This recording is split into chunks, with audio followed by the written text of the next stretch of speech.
President Ziaur রহমানের রক্তস্নাত সংগঠন বাংলাদেশ জাতীয়তাবাদী দল বরিশাল মহানগর বিএনপির অন্তর্গত আজকের 28 নং ওয়ার্ড বিএনপি কর্তৃক আয়োজিত আজকের এই নতুন সদস্য সংগ্রহ সদস্য নবায়ন কার্যক্রমের সম্মানিত সভাপতি জনাব সুলতান শরীফ, উপস্থিত রয়েছেন মহানগর বিএনপির যুগ্ম আহ্বায়ক জহিরুল ইসলাম লিটু, যুগ্ম আহ্বায়ক জনাব আবু মুসা কাজল, সদস্য সিরাজুল হক মৃধা, সদস্য নওশাদ নান্টু, নুরুল ইসলাম পনির এবং আমাদের মাঝে উপস্থিত রয়েছেন বরিশাল বিভাগের সংসদীয় কোটাভিত্তিক বরগুনা জেলার দায়িত্বে জনাব সাইফুল ইসলাম সাইফুল, উপস্থিত রয়েছেন আমার সম্মুখে 27 নং ওয়ার্ড, 22 নং ওয়ার্ড এবং অন্যান্য ওয়ার্ডের 30 নং ওয়ার্ড বিএনপি সহ এখানে উপস্থিত রয়েছেন অত্র এলাকার মুরব্বিয়ান,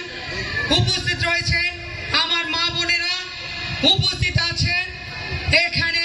ছাত্রদল, যুবদল, স্বেচ্ছাসেবক দল, শ্রমিক দল, মহিলা দল সহ উপস্থিত আছে আজকের এই প্রোগ্রামকে সফল করার জন্য যারা কষ্ট করেছেন। বাদশা, সাগর, ছাত্র দলের সহসভাপতি আশিক, ইউসুফ, রাজু, শাহাবুদ্দিন সহ অসংখ্য এই এলাকার নেতৃবৃন্দ সকলকে জানাচ্ছি আমার মহানগর বিএনপির পক্ষ থেকে সংগ্রামী শুভেচ্ছা ও বিপ্লবী অভিনন্দন। প্রিয় নেতৃবৃন্দ, আমি শুধু একটি কথা বলতে চাই, যারা এই ফ্যাসিস্ট আওয়ামী লীগ 17 বছরের আন্দোলন করেছেন এই ওয়ার্ডের, যারা মানুষের ভোট ও ভাতের আদায় করার জন্য, অধিকার আদায় করার জন্য রাজপথে আন্দোলন করেছেন, তারাই কিন্তু প্রকৃত কর্মী এবং কর্মীরাই সব সময় আন্দোলন করেছে, রাজপথে থেকেছে। যারা এই কাজে লিপ্ত ছিলেন তারাই আমাদের জাতীয়তাবাদী দলের শক্তি। আমি একটি কথা বলতে চাই, আজকে আপনারা যারা এইখানে নতুন সদস্য সংগ্রহ ফর্মে ফর্ম পূরণ করবেন এবং নবায়ন করবেন, তারা একটি কথা খেয়াল রাখবেন, এই ফর্মে কোনো ফ্যাসিস্ট আওয়ামী লীগের দোসর, সুবিধাবাদী, যারা অন্যায় অত্যাচার করছেন, মাদক দ্রব্য